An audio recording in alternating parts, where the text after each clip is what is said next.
Selamat pagi pemirsa, saya Maria Hutasoit akan menemani Anda dengan beragam informasi terkini di antaranya. Narapidana di Medan produksi tempe secara mandiri. Simulasi pemungutan suara di Labuhan Batu terapkan protokol kesehatan COVID-19. Pelepas liaran orangutan ke hutan konservasi alam di Tapanuli Selatan. Selain cuplikan berita tadi, kami juga akan menghadirkan beragam informasi lainnya. Pemirsa, kita jelang sumut hari ini pagi selengkapnya.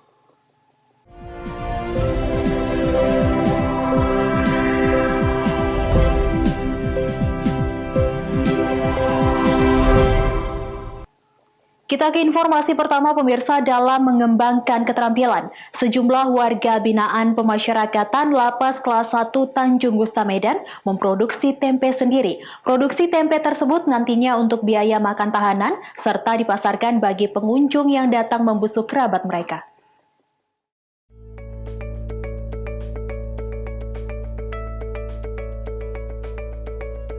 Beginilah lembaga pemasyarakatan kelas 1 Tanjung Gusta Medan yang punya segudang cara untuk memberdayakan warga binaan atau narapidananya. Salah satunya adalah memproduksi tempe. Lauk favorit seluruh masyarakat Indonesia ini diproduksi oleh 5 warga binaan lapas mulai dari awal tahun 2017 lalu, lantaran terbukti dapat menghemat biaya pembelian tempe hingga 50%, sehingga pihak Lapas Kelas 1 Tanjung Gusta Medan menggagas ide brilian ini. Untuk pengolahan tempe ini cukup mudah, dengan berbahan baku kacang kedelai pilihan, kemudian direbus dengan suhu 100 derajat Celcius, setelah itu dipanaskan dari kulit kacang tersebut dengan menggunakan alat khusus, dan ditambah dengan ragi tanpa bahan pengawet, lalu dikemas hingga masuk pada proses akhir didiamkan semalaman. Kepala Seksi Bimbingan Kerja Lapas Kelas 1 Tanjung Gusta Medan, Torki Siregar mengatakan, peluang sangat besar dalam memproduksi tempe. Selain menambah keterampilan warga binaan, juga sebagai media pembelajaran dan bekal warga binaan ketika bebas nanti. Baiklah, pertama sekali sebelum pengerjaan tempe ini, kita memilih kacang kedelainya dulu. Kita pilih, baru nanti kemudian kita cucikan. Nah, kita cucikan dia nanti, setelah kita cuci, baru kita rebus dia. Nah, dalam satu malam, kemudian kita keluarkan, baru kita olah kembali dengan pencampuran dengan ragi. Nah, setelah terjadi fermentasi, barulah hasilnya seperti yang ada di sini. Untuk prosesnya berapa lama kira-kira? Untuk prosesnya ini 1 hari dia. Terus yang mengerjakan ini kan kawan-kawan warga binaan atau seperti apa? Yang bekerja di sini adalah warga binaan kita sebanyak 5 orang. Sebelum mereka kita pekerjakan, mereka kita asesmen dulu sesuai dengan bakat, kemampuan dan hobi mereka. Bang, ini di tengah pandemi COVID-19 juga nih Bang. Iya. Artinya kan ini ada kemungkinan bisa menjadi income para kawan-kawan yang bekerja di sini. Terus seperti apa pemasaran dari para tempe-tempe untuk pembuatan lapak ini Bang? Seperti apa? Pemasarannya kita untuk konsumsi di dalam saja buat warga binaan ini. Bang, sudah berapa lama ini Bang berjalan proses pembuatan tempe ini Bang? Proses pembuatan tempe ini sudah berjalan 3 tahun. Ya. Ada mungkin untuk mengharap bantuan dari pemerintah supaya bisa menjadi produk dijual pasar bebas atau seperti apa mungkin? Kalau bisa kita pun mengharap bantuan seperti perhatian, tenaga instruktur dan juga pemasarannya. Dalam sehari, warga binaan ini dapat memproduksi sekitar 300 batang tempe, dan biasanya produksi tempe ini juga mereka salurkan ke warung serta pasar yang ada di Kota Medan. Namun sulitnya memperoleh bahan baku karena dampak pandemi COVID-19, kini tempe hanya dikonsumsi di dalam lapas saja. Wahyu Pratama melaporkan untuk Evarina TV. Sementara itu pemirsa, Ketua Satgas COVID-19 Sumatera Utara menyebutkan angka penyebaran COVID-19 di Sumatera Utara semakin menurun. Untuk itu, Gubernur dan Kapolda Sumut meminta masyarakat tetap mematuhi protokol kesehatan agar kehidupan kembali normal.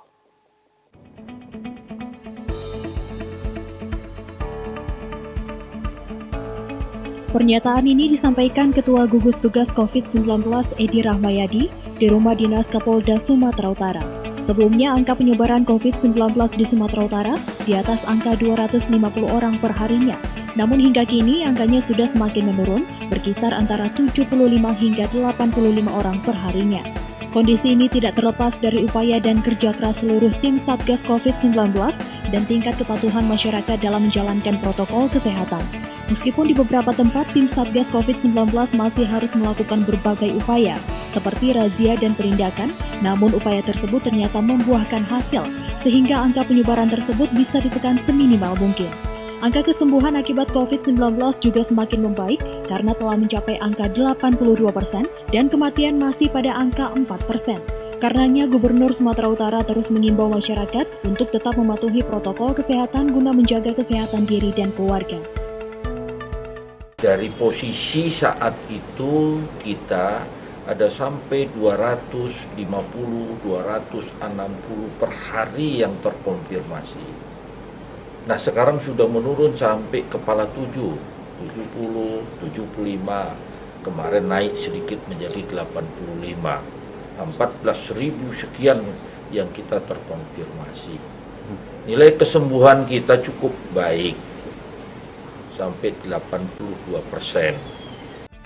Sementara itu, Kapolda Sumatera Utara selaku Wakil Ketua Satgas menyebutkan, tim Satgas akan terus melakukan razia dan penindakan tegas, mulai dari sifatnya preventif hingga berujung pada proses hukum.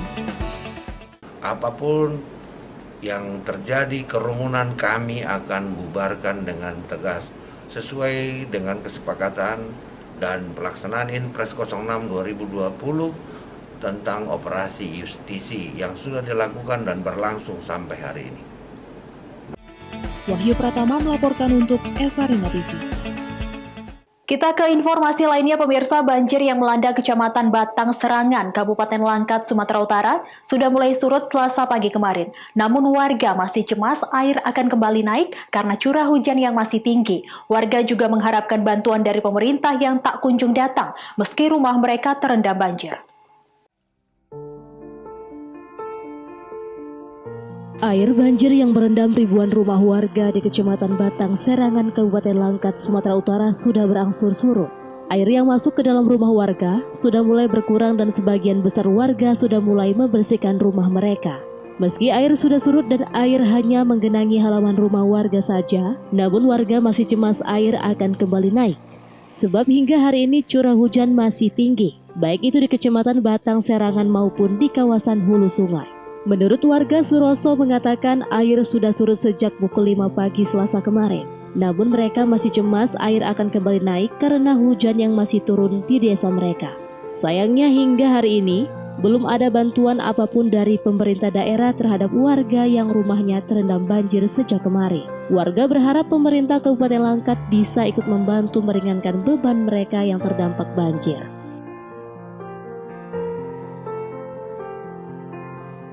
Banjirnya udah mulai surut, Bang? Udah Pak, baru tadi pagi lah Pak, sekitar jam 5. Jadi udah dibersih-bersih lah Bang rumahnya, Bang ya? Ya udah lah, baru selesai lah itu, orang rumah pun masih bersih-bersih juga, itu masih ngepel. Jadi Bang, dalam akhir tahun ini Bang, udah berapa kali Bang terjadi banjir, Bang? Dalam 1 bulan ini udah 2 kali, inilah Pak yang agak besar dari yang pertama itu. Dalam 1 bulan Bang ya? Iya. Jadi Bang, apa Bang harapan Bang ke depan kepada pemerintah nih Bang agar tidak lagi terjadi banjir lagi Bang? Ya harapan kami mewakili warga sini kepada pemerintah ya bagaimana lah cara mengatasi biar kami nggak kebanjiran. Karena kalau kebanjiran kan capek. Jadi macam mana lah sama-sama kita kerja untuk mengatasi banjir ini. Wahyu Pratama melaporkan untuk Evarina TV. Sumut hari ini masih akan kembali sesaat lagi, tetaplah bersama kami.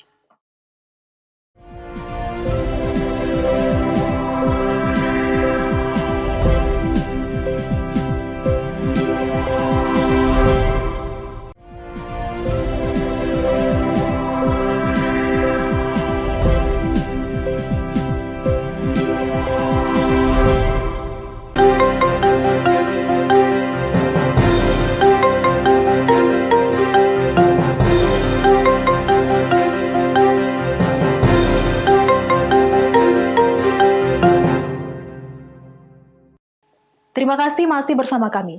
Pemirsa, KPU Labuhan Batu menggelar simulasi pemungutan dan penghitungan suara dengan menerapkan protokol kesehatan COVID-19 yang nantinya akan diterapkan di 1061 TPS. Hal ini untuk mencegah klaster baru saat Pilkada 9 Desember mendatang.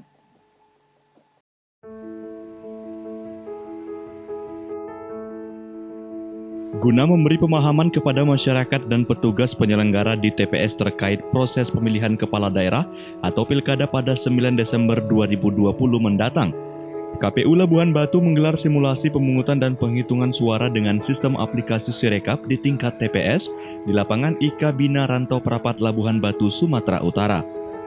Pada simulasi ini, setiap pemilih yang akan masuk ke TPS diharuskan mengenakan masker, mencuci tangan dan diukur suhu tubuhnya, kemudian menunggu giliran mencoblos di bilik suara.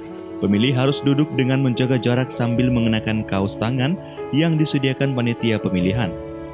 Sementara pemilih yang suhu tubuh di atas 37,30 derajat Celcius, KPU telah menyediakan tempat bilik suara khusus untuk mencoblos. Wahyudi Tani selaku Ketua KPU Labuhan Batu menyebutkan, pihaknya mengimbau masyarakat tidak perlu takut datang ke TPS pada 9 Desember nanti, di mana proses atau mekanisme pemungutan dan penghitungan suara di TPS dilaksanakan secara ketat dengan menerapkan protokol kesehatan untuk pencegahan COVID-19.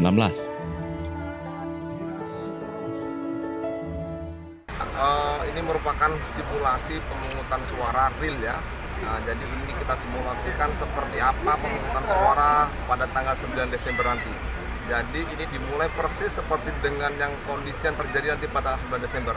Dimulai pada pukul 7 hingga berakhir hingga pukul 13.00, kemudian dilanjutkan dengan penghitungan suara, kemudian penuangan dalam Sirekap, sistem rekapitulasi, ya, itu semua real.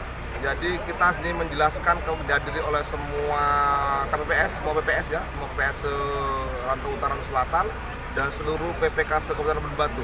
Nanti mereka akan melakukan bimtek kepada KPPS, kurang lebih sekitar 9.500 orang petugas kita di TPS.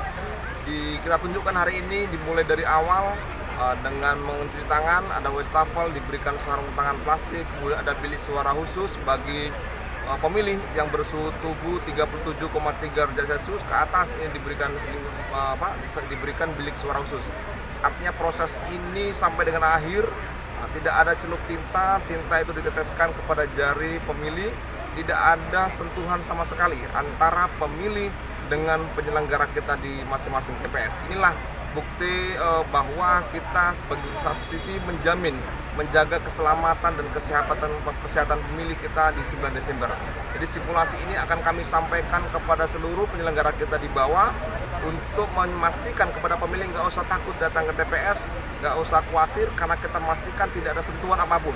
Dan kita sudah sterilkan seluruh TPS kita setiap beberapa jam, 1 jam paling lama maksimal 1 jam kita melakukan penyemprotan disinfektan untuk membersihkan seluruh wilayah dari sekitar TPS pemilihan. Demikian. Ucok Sitorus melaporkan untuk Evarina TV. Selain itu, pemirsa, Komisi Pemilihan Umum Daerah Kabupaten Karo menggelar simulasi pemungutan suara jelang Pilkada serentak pada 9 Desember 2020 mendatang. Simulasi untuk memastikan proses pemungutan suara berjalan lancar dan dilakukan sesuai dengan prosedur protokol kesehatan.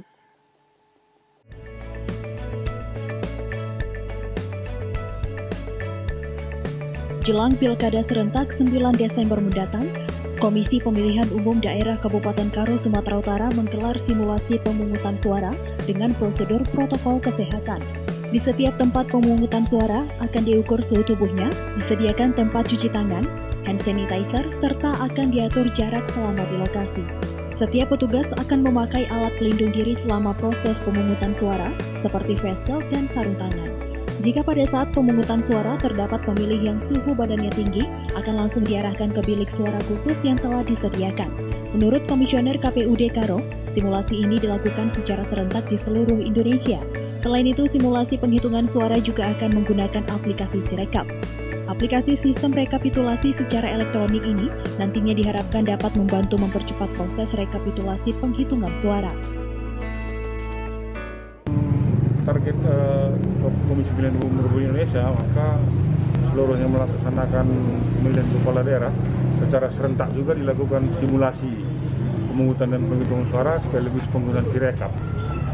Jadi kita pada hari ini setelah dia simulasi pemungutan dan penghitungan suara dengan menggunakan aplikasi Sirekap. Siap. Bang, ini kan ada yang berbeda nih Bang dari pemilu-pemilu biasanya. Tadi langkah-langkah awalnya bisa dijelaskan tadi Bang, protap yang kita siapkan untuk mengantisipasi COVID juga nih. Ya, tentu memang sekaligus memang tujuan kita juga mensosialisasikan kepada masyarakat terkait dengan pemungutan suara dan penghitungan suara itu dalam kondisi pandemi COVID yang ada. Tentu ini dilaksanakan dengan protokol kesehatan yang ketat.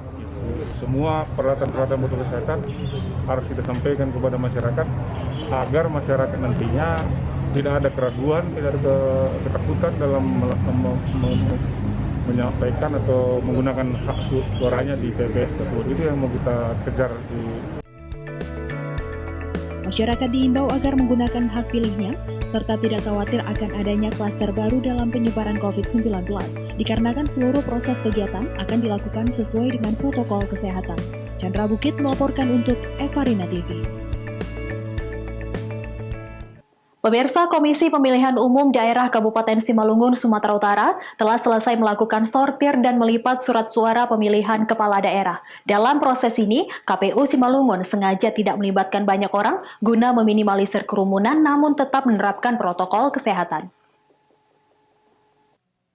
Sebanyak 665.490 lembar surat suara pemilihan kepala daerah paslon Bupati dan Wakil Bupati Simalungun 9 Desember 2020 mendatang yang diterima KPU Simalungun sudah selesai tahap sortir dan pelipatan pada Senin tanggal 23 November 2020. Dalam proses ini KPU Simalungun sengaja tidak melibatkan banyak orang guna meminimalisir kerumunan, namun tetap menerapkan protokol kesehatan seperti para pekerja diwajibkan memakai masker dan mencuci tangan. Selain sudah menerima surat suara, KPU Simalungun sebelumnya juga sudah menerima logistik lainnya seperti kotak suara sebanyak 1.992, tinta sebanyak 3.984 botol, dan segel sebanyak 39.840 pieces. Selain itu, beberapa jenis logistik berkaitan dengan alat pelindung diri yang dipersiapkan untuk setiap tempat pemungutan suara juga sudah dipersiapkan. Seluruh logistik sudah berada di gudang KPU Simalungun di Pematang Raya. Semua kegiatan KPU Simalungun yang dilakukan harus sesuai dengan protokol kesehatan. Ini terkait dengan logistik yang sudah diterima di kantor KPU Kabupaten Simalungun. Ada beberapa jenis logistik yang sudah kita terima. Itu diantaranya adalah kotak suara, kemudian surat suara, kemudian tinta dan segel.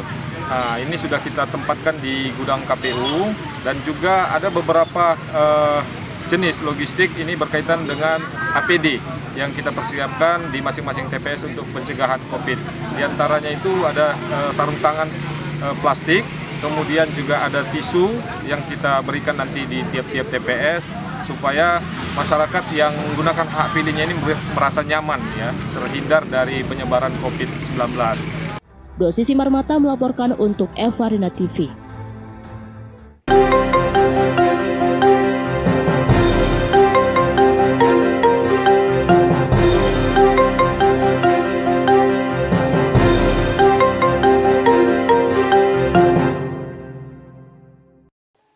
Sumut hari ini masih akan kembali sesaat lagi, tetaplah bersama kami.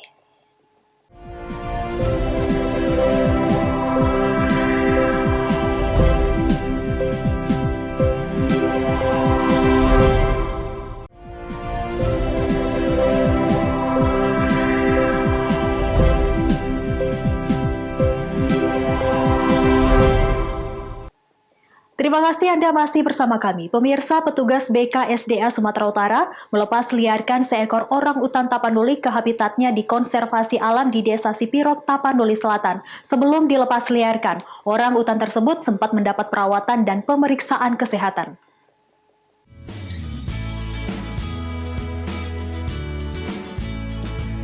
Orang utan Tapanuli diperkirakan berusia 35 tahun dengan berat 65 kg ini dilepas liarkan petugas di kawasan hutan konservasi alam di Desa Sipirot, Tapanuli Selatan. Sebelum dilepas liarkan ke habitat awalnya, Orangutan tersebut sempat diperiksa kesehatannya oleh petugas. Orangutan ini diamankan petugas setelah tersesat masuk ke perkampungan warga di Dusun Padang Bulan, Desa Marsada, Kecamatan Sipiro, Kabupaten Tapanuli Selatan, Sumatera Utara. Setelah 4 hari berkeliaran, orangutan tersebut kemudian ditangkap petugas BKSDA. Setelah kondisinya membaik, orangutan tersebut kemudian dikembalikan ke habitatnya dan diharapkan tidak kembali lagi ke pemukiman warga. Karena lokasinya cukup jauh, petugas terpaksa membius orangutan tersebut. Oh ya, jadi seminggu lalu, sekitar 4 hari yang lalu, kami menerima laporan dari masyarakat Dusun Padang Bulan, Desa Mardas, Kecamatan Sipiro, bahwa ada orangutan yang sudah 4 hari di sana. Kemudian bersama dengan LSM YC kami melakukan evakuasi ke dusun tersebut. Mengingat ini jauh dari hutan, jadi kami melakukan pembiusan lokal, kemudian kami bawa ke Cagar Alam Dolok Sipiro, tempat lokasi habitat aslinya. Sebelumnya dilakukan pemeriksaan kesehatan oleh dokter hewan dari OSI dan dinyatakan sehat dan siap untuk lepas liar, maka kami melepas liarkannya di Cagar Alam Dolok Sipiro. Wahyu Pratama melaporkan untuk Evarina TV. Pemirsa, setelah sukses menggelar multi-event Asian Games dan Asian Para Games pada 2018 lalu, kini Indonesia membidik peluang menjadi tuan rumah Olimpiade tahun 2032 mendatang. Indonesia semakin percaya diri untuk menjadi tuan rumah perhelatan pesta olahraga bertaraf internasional dengan melihat kesuksesan Asian Games dan Asian Para Games 2018 lalu. Juga potensial dan profesionalitas atlet yang sudah teruji memberikan prestasi. Menteri Pemuda dan Olahraga Zainuddin Amali saat melakukan kunjungan kerja di Lombok, Nusa Tenggara Barat pada Selasa 24 November menyampaikan bahwa target Komite Olahraga ke depan adalah menjadi tuan rumah Olimpiade tahun 2032. Setelah berturut digelar di Tokyo, Paris, dan Los Angeles hingga 2028 mendatang, kelayakan Indonesia ditunjang dengan semakin baiknya konsep penyelenggaraan event olahraga dan juga partisipasi masyarakat untuk mensukseskannya. Arahan Bapak Presiden kepada saya dan Ketua Komite Olimpiade Indonesia untuk kita bidding menjadi tuan rumah Olimpiade tahun 2032. Tentu kita tidak hanya ingin menjadi penyelenggara yang baik, tuan rumah yang baik, tetapi juga kita harus berprestasi, harus ada prestasi yang membanggakan. Terhadap harapan besar ini, Menpora merencanakan untuk membuat pusat latihan cabang olahraga khusus dengan ditunjang fasilitas memadai dan didukung sarana prasarana berstandar internasional. Dari Mataram, Nusa Tenggara Barat, Kusnandar, Kantor Berita Antara, mewartakan. Pemirsa, demikianlah rangkaian informasi dalam Sumut hari ini pagi. Saya Maria Hutasoid mewakili kerabat kerja yang bertugas pamit undur diri. Terima kasih atas kebersamaan Anda dan sampai jumpa.